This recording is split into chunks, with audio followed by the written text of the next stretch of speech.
Hi guys, today we're going to analyze source 8, which is 2 pictures. So we're going to do the question formulation technique of observations, inferences, and questions, which I have set up over here on the right side of my screen.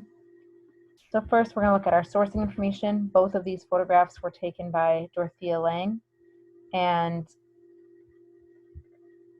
I made a little annotation over here because we have heard that name before.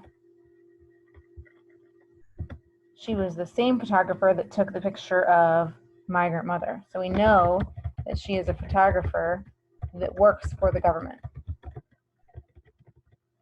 And this is important when we're asking how reliable are the images and how much we trust them. If we know that she works for the government, she's trying to send a certain specific message.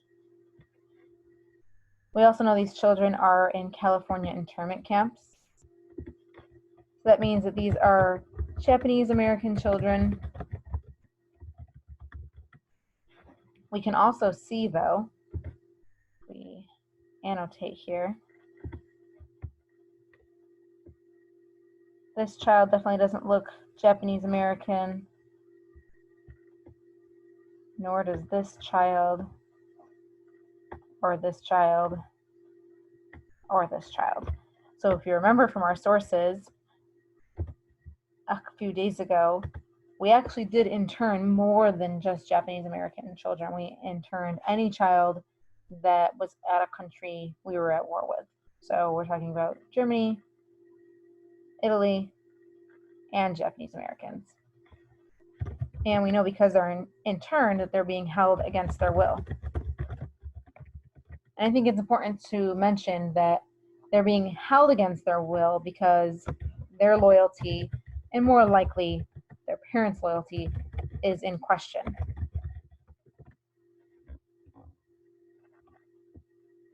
I want to give you a few seconds to look at this picture while I erase my annotations.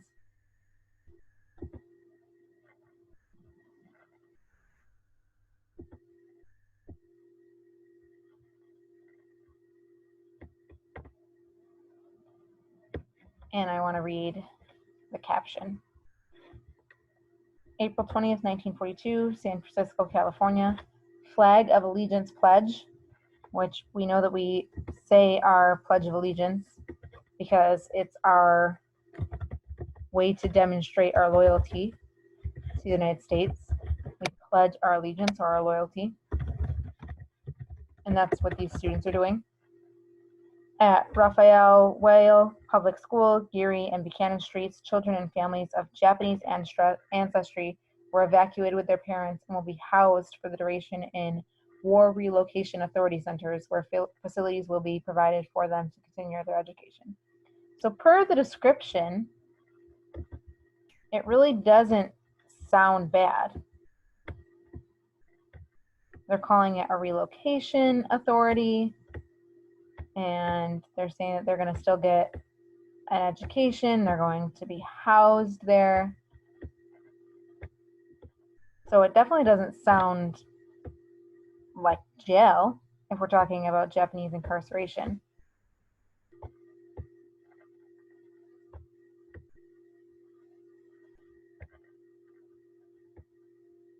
So now that we've had a few moments to look at the photograph, let's go up ahead and make our observations, inferences, and ask our questions.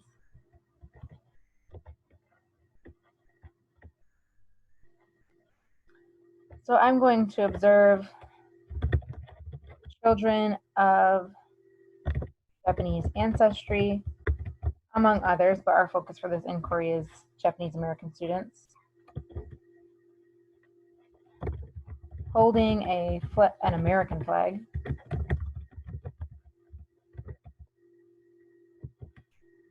and they all have their hand over their hearts. Since we do this every day at school, maybe not all of you put your hand over your heart, but we say our Pledge of Allegiance during third period every day, we know that this is the Pledge of Allegiance. We're going to infer that they're loyal to the United States. And I want to to make an inference about Dorothea Lange because she took this picture. Maybe they're trying to send a message that relocation camps are positive.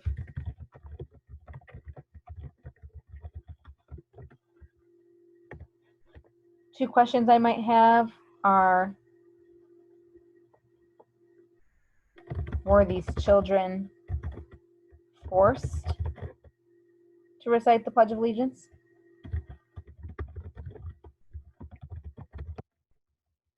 Shorten it to the pledge. And perhaps, were these children citizens?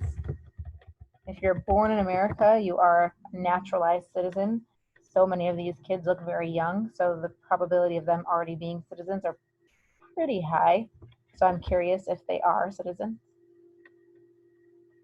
Okay, go ahead and answer your 2 questions on Edpuzzle. This is probably going to be one of your trickier answers to determine if you think this is for or against internment, but give it a shot. When you give me your evidence, you should be telling me something that you see in the image that makes you think that this is either for Japanese American internment or against Japanese American internment. Okay, moving on to our second image.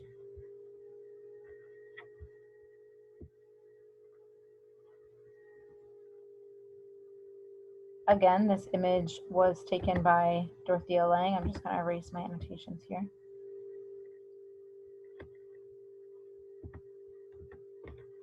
It says May 11th, 1942, Florence, Sacramento County, California. A soldier and his mother in a strawberry field.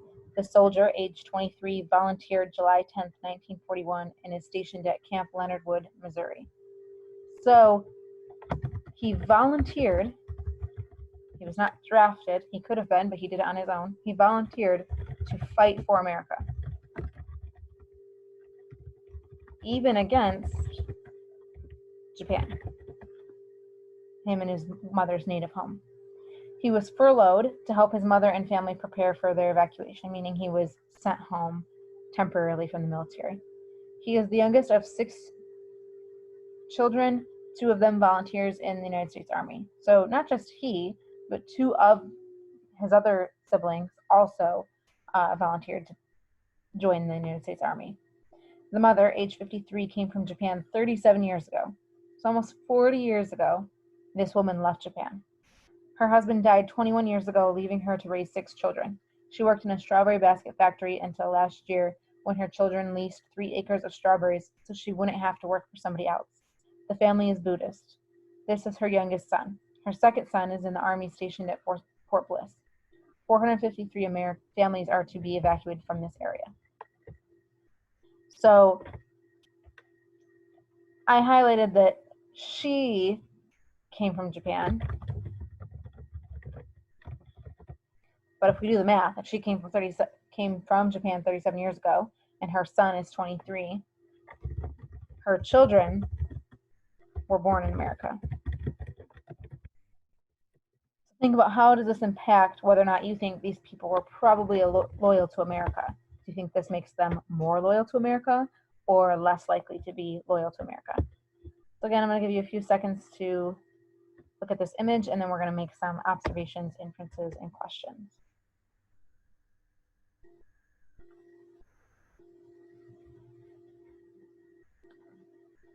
Okay, so for our observations, just things we see. 2 people, obviously of Japanese ancestry.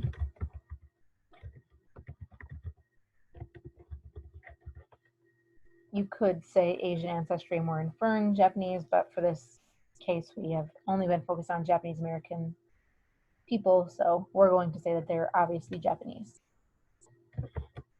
The man is in a military uniform,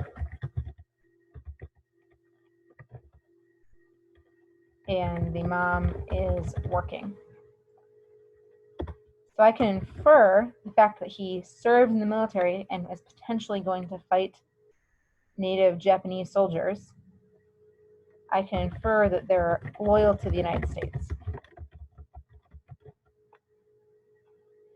I can also infer, since she's working very hard, that she participates in the U.S. economy. So she's an integrated member of society.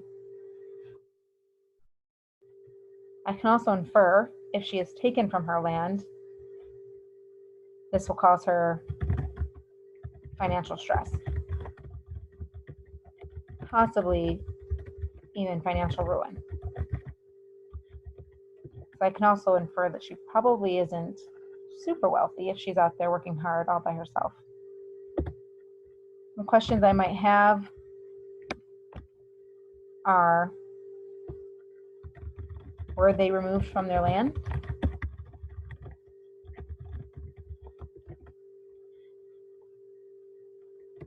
What investigation was done? We know her son at least is a legal citizen prior to removing them. Again, answer your 2 questions on Edpuzzle. Is this source for or against internment? And then tell me what you see in the picture that makes you think that it's either supporting or against internment. See you guys tomorrow.